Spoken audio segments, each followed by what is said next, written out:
Hi, I want to talk to you today about the one word challenge. Not New Year's resolutions, but the one word challenge. Mine is patience. What's yours?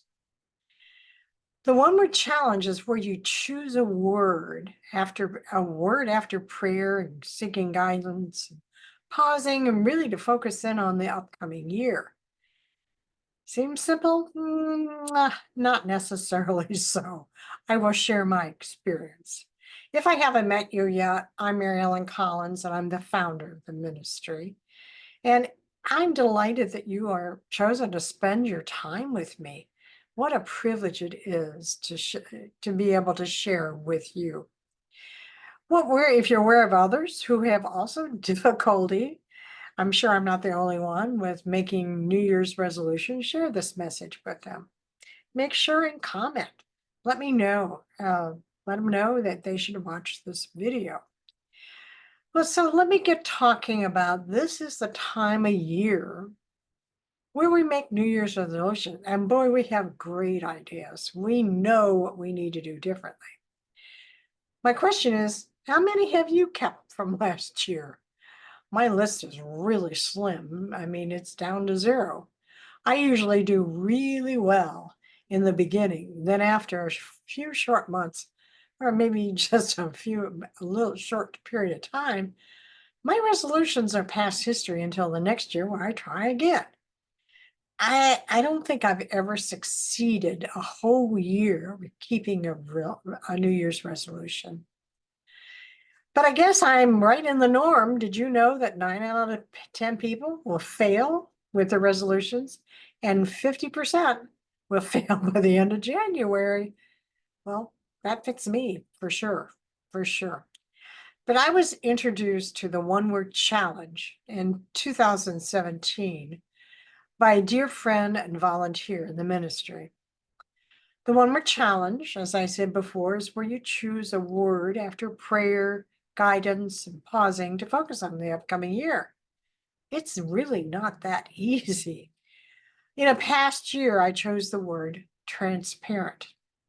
It wasn't long before I was saying, "What have you done?" I was really questioning myself because transparent means being vulnerable, letting other people inside me, letting others see the warts and the hurts. Interesting, the word always came up at the most difficult times. Now, this year, my one word challenge is patience.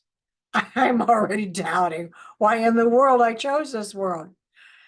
I want things done. Working with others doesn't mean that they're on the same timing as me, even though they've agreed to it.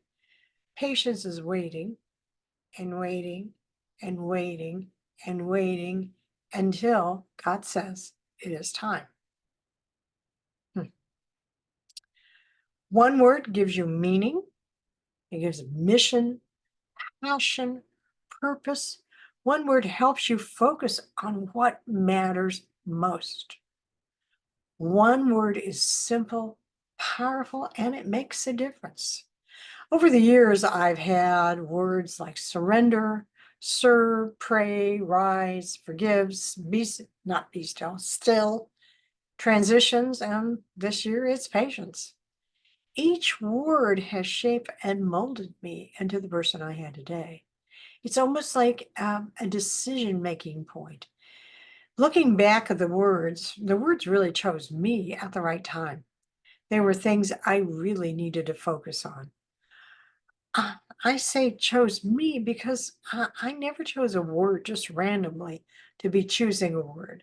I reflected on it and went through a process, and each year the word came to me, and I knew when it did, it was the right one. So when you choose one word for the year, it becomes a chapter in your book of life. So today, as part of the one word challenge, simply reflect on the past year and think about the upcoming year. Ask yourself, what one word gives you meaning, purpose, and focus? What's critical is to write it down. If you don't write it down, it'll get cluttered in your mind and you won't remember it. So don't skip this step. Write it down. And to live your word, just think of 3 ways you will put one word into action. Don't make it complicated. Simple is powerful. You can ask yourself, what are 3 practical steps or actions that you could take to live out that one word? And again, write it down.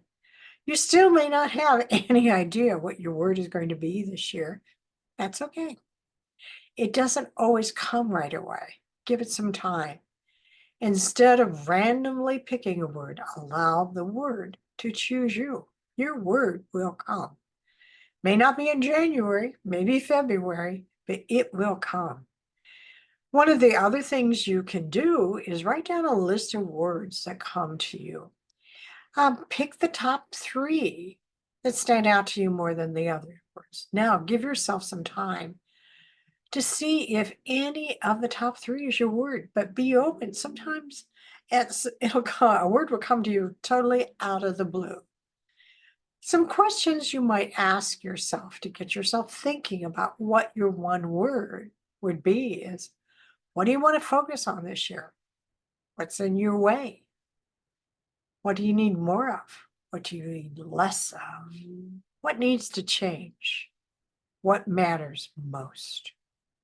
What is one word that will drive you to be your best? These questions will help you receive your word. So as we close, my prayer for you is you're able to listen and discern your one word for this year, and it will direct your focus. Let me know what your one word is. We'll touch base in each other in a few months and we'll check in to see how we are doing. So until next week or until the next time we meet, have a wonderful week. Thank you.